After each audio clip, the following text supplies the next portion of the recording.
बिस्मिल्लाहिर्रहमानिर्रहीम। अस्सलामु अलैकुम वीवर्स, आप देख रहे हैं सिरात मुस्तकीम सऊदी न्यूज़ चैनल। आज 20 मई 2025 है। इस्लामी कैलेंडर के लिहाज से 22 ज़िलक़अदा 1446 की तारीख बनती है। सऊदी अरब और दीगर खलीजी ममालिक में रहने वाले पाकिस्तान, इंडिया, बांग्लादेश, फ़िलिपाइन या दीगर और भी ममालिक से ताल्लुक़ रखने वाले गैर मुल्की अफराद के लिए अहम तरीन मालूमात हैं। पाकिस्तान इंडिया के दरमियान क्या सूरत हाल होगी, ये तफसीलात शेयर की जा रही हैं। वीडियो मुकम्मल देखिएगा, लाइक करके दोस्तों से शेयर भी कीजिएगा।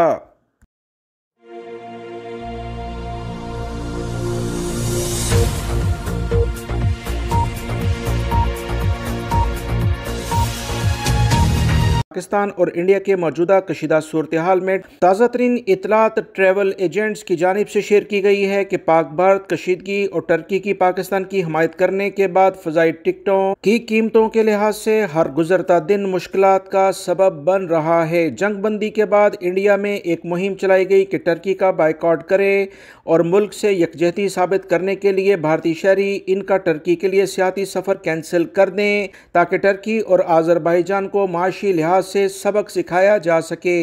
इंडियन टूरिस्ट का कहना है कि वह बहुत पहले से गर्मियों की छुट्टियों को टर्की और आज़रबाईजान में गुजारने के लिए टिकट्स और होटल बुक करा चुके थे। इसलिए वतन से मोहब्बत और टर्की से बाइकआउट के बायस छुट्टियां टर्की से गुजारने पर मजबूर नहीं किया जा सकता, क्योंकि टिकट्स कैंसिल करवाने की सूरत में ट्रैवल एजेंट टिकट की रकम वापस करने से इनकार कर रहे हैं, जिसकी बिना पर इंडियन अफराद को लाखों रुपए का नुकसान हो गया है। याद रहे, इंडियन टूरिस्ट 4.5 से 5 लाख इंडियन रुपए अदा करते हैं और रकम रिफंड भी नहीं हो रही, जिसकी बिना पर तमाम लोग परेशानी का शिकार हो गए हैं। कशीदा सूरत हाल में अपनी छुट्टियां टर्की और आज़रबाईजान, जो कि बेहतरीन टूरिस्ट पॉइंट्स हैं, वहां गुजारना चाहते थे, मगर मौजूदा सूरत हाल में ट्रैवल एजेंट्स ने टर्की और आज़रबाईजान के लिए नए टिकट्स इंडिया से बुक करने से गुरेज कर दिया है, ताकि किसी भी किस्म के तनाज़ात से वो बच सकें। ट्रैवल एजेंट्स का मजीद कहना है कि इस कशीदा सूरत हाल में टर्की, आज़रबाईजान के साथ साथ कश्मीर के सियाती टिकट पर भी मनफी असर पड़ा है। इससे पहले इंडिया नेपाली शहरियों के लिए गर्मियों और सर्दियों में कश्मीर सबसे ज्यादा मकबूल सियाती मुकाम समझा जाता था। अब अगस्त तक टर्की, आज़रबाईजान और कश्मीर के लिए कोई भी शख्स टिकट बुक ही नहीं करा रहा है। बहुत से इंडियन शहरियों का कहना है कि मुल्क से मोहब्बत और यकजहती साबित कराने के लिए हर बार कुर्बानी अवाम को देना पड़ती है, हुकूमती इक़दामात कहीं नज़र नहीं आते हैं। लोगों का कहना है कि इंडिया और चाइना के बॉर्डर पर झड़पों के बावजूद हुकूमत ने और ताजरों ने चीन से कारोबार कतन बंद नहीं किया। क्या भारत ने मालदीव और नेपाल का बाइकआउट किया?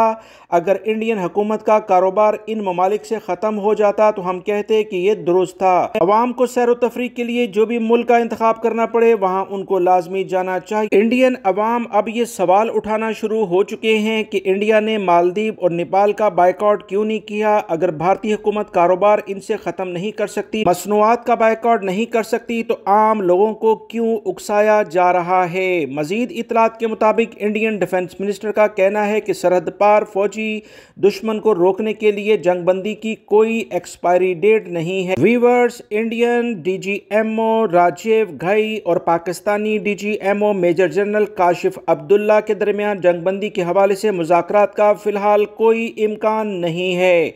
ऑपरेशन सिंदूर में जंग बंदी के तहत लिया जाने वाला वक्फा आर्जी है। पाकिस्तान को इंडिया से एग्रीमेंट करना होगा कि वो दहशतगर्द अनासर को भारतीय अमन खराब करने के लिए नहीं भेजे। किसी भी नए दहशतगर्द हमले की सूरत में पाकिस्तान को संगीन नताइज भुगतना पड़ेंगे। ऑपरेशन सिंदूर में आर्जी जंगबंदी के दौरान भी भारतीय फौज अलर्ट है, किसी भी मुमकिन कार्रवाई के लिए हर तरह से तैयार है।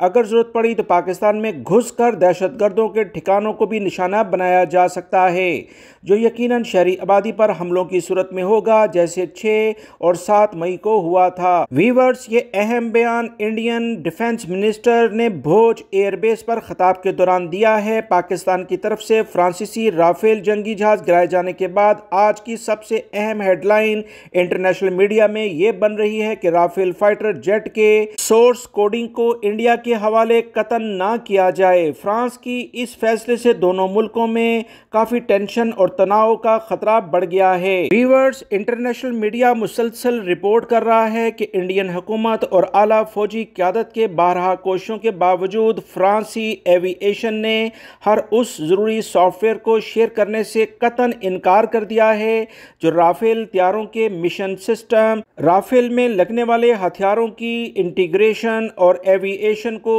कंट्रोल करते हैं। मजीद इतलात के मुताबिक अगर ये तमाम चीज़ें इंडिया को फ्राहम नहीं की जाती जो भारत ने 2016 मुआहदे के तहत $7.8 बिलियन में 36 राफेल जेट तैयारे खरीदे थे जिसे 2022 में भारत को तरसील किया जाना था। ये तैयारे भारतीय हिकमत अमली के तहत पाकिस्तान के करीब अंबाला एयरबेस और चीन की सरहद के करीब एयरबेस पर तैनात किए गए। इंडियन हुकूमत इस वक्त शदीद मुश्किलात का शिकार हो गई है जब फ्रांस ने इतनी महंगी डील के बाद भी राफेल तैयारों की सोर्स कोड ना देने के लिहाज से इकदाम किए, क्योंकि ये सोर्स कोड के बगैर इन तैयारों को नुकसान होता है और दुश्मन के हमले में नाकामी का बायस बन जाते हैं। मजीद इतलात के मुताबिक सोर्स कोड मिशन के निज़ाम और हथियारों की इंटीग्रेशन के लिए बहुत ज़रूरी हैं। इसके बगैर इंडिया राफेल को ना तो अपने लिए कोई ढाल के तौर पर इस्तेमाल कर सकता है, ना ही सॉफ्टवेयर खुद ब खुद अपडेट करने के काबिल है। पाकिस्तान और इंडिया की कशीदगी में भारत की नाकामी की एक बड़ी वजह राफेल तैयारों की सोर्स कोडिंग में फ्रांस की तरफ से मुकम्मल ताउन ना करना है। इसके बरक्स फ्रांस का कहना है कि सोर्स कोडिंग की जो खुद मुख्तारी देना हमारे दरमियान होने वाली डील में शामिल ही नहीं था। भारतीय नाकामी के बाद फ्रांसीसी फाइटर जेट के शेयर्स भी इंटरनेशनल लेवल पर काफ़ी ज़्यादा गिरे, मनफी रुझान सामने आया जिससे फ्रांस भारत ताल्लुकात मुतासिर हुए। इंटरनेशनल मीडिया का मजीद कहना है कि दोनों ममालिक की जंगबंदी के बाद बहुत से भारतीय यूट्यूबर्स की गिरफ्तारियां तशवीशनाक सूरत-ए-हाल इख्तियार कर चुकी हैं। व्यूअर्स, सिर्फ इंडिया में ही नहीं, पाकिस्तान में भी वो लोग जो कि पाकिस्तान की हुकूमत और सिक्योरिटी फोर्सेस के बारे में गलत बयानी करते हैं, उनके यूट्यूब चैनल्स को ब्लॉक किया जा रहा है। 17 और 18 मई को पाकिस्तानी सिक्योरिटी इदारों ने खुफिया ऑपरेशन के जरिए भारतीय स्पॉन्सर्ड BLA दहशतगर्दों को वासिल जहन्नम किया। पाकिस्तान के सिक्योरिटी इदारों का कहना है कि पाकिस्तान मुखालिफ प्रोपेगेंडा करने वाले पाकिस्तानी यूट्यूबर्स के ऑर्डर दे दिए गए हैं कि जिसमें टॉप लिस्टर्स इमरान रियाज, साबिर शाकिर, मोईद पीरजादा, आदिल राजा, आफ्ताब इकबाल, शहबाज गिल और इस जैसे और भी यूट्यूबर्स शामिल हैं जिन्होंने पाकिस्तान से दुश्मनी की हर हद को क्रॉस कर लिया है। मनफी बयानी को वो प्रमोट करते हैं। इसके अलावा बहुत से भारतीय चैनल्स भी ब्लॉक पाकिस्तानी हुकूमत कर चुकी है। सऊदी वज़ारत दाखिला ने हज परमिट के बगैर 60 अफराद को मक्कातुल मुकरमा ले जाने की कोशिश करने वाले 12 गैर मुल्की अफराद और 8 सऊदी शहरियों को गिरफ्तार कर लिया है। सऊदी खबरसां इदारों के मुताबिक अहम इतलात आई है कि वजारत की जानिब से हज ज़वाबित की खिलाफ वर्जी करते हुए यानी परमिट के बगैर किसी को भी मक्कातुल मुकरमा ले जाने की कोशिश करने वाले पर 1 लाख रियाल जुर्माना और सऊदी अरब से बेदखली यानी डिपोर्ट के अलावा 10 साल के लिए इसे ब्लैकलिस्ट भी कर दिया जाता है। किसी भी वीज़े पर सऊदी अरब वो शख्स नहीं आ सकता। सऊदी वज़ारत दाखिला ने कहा कि खिलाफ वर्जी करने वालों को सीजनल इदारा जाती कमेटी के सामने पेश कर दिया गया।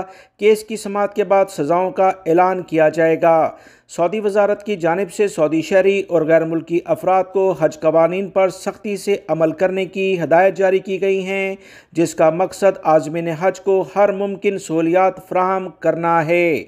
जो भी गैर कानूनी तौर पर हज के लिए जाते हुए पकड़े जा रहे हैं 20,000 रियाल इन्हें जुर्माना किया जाता है। लिहाजा तमाम गैर मुल्की अफराद कवानीन के मुताबिक काम करें, वरना ये भारी जुर्माने आपके मुंतज़िर हैं। सऊदी वज़ारत तजारत की तफ्तीशी टीमों ने भी सख्त कार्रवाइयाँ सऊदी अरब के तमाम इलाकों में शुरू कर दी हैं। सऊदी वज़ारत तजारत ने कहा कि हज सीज़न के आगाज़ के साथ मार्केटों और रेस्टोरेंट्स की निगरानी का अमल सख्त कर दिया गया है। तफ्तीशी टीमें ज़्यादातर मक्कातुल मुकरमा, मदीना मुनव्वरा और इन दोनों शहरों के दरमियान हाईवेज़ पर मौजूद स्टोर्स वगैरह की सख्त चेकिंग कर रही हैं। ताज़ा तरीन इतलात के मुताबिक पिछले 15 दिनों में वजारत तिजारत की तफ्तीशी टीमों ने 19,000 विजिट किए, जिसमें खाने पीने की अशिया के साथ साथ कैटरिंग की खिदमत फराहम करने वाले इदारे भी शामिल हैं। वजारत ने मजीद कहा कि मस्जिदुल हराम और मस्जिद नबी सल्लल्लाहु अलैहि वसल्लम के मरकजी एरिया जहां आज़मीन हज की इमारतें मौजूद हैं, वहां की दुकानों का खास तौर पर जायजा लिया ताकि इस बात को यकीनी बनाया जा सके कि वहां फरोख्त की जाने वाली अशिया गैर मियारी ना हो। सऊदी वजारत ने मजीद कहा है कि किसी भी तौर पर किसी शख्स को अगर कोई कंप्लेन हो तो फौरी तौर पर हमसे रब्ता करे। ऐसे स्टोर्स, ऐसी दुकानें जो गैर मियारी अशिया फरोख्त करती हैं, इन्हें किसी भी सूरत में काम नहीं करने दिया जाएगा।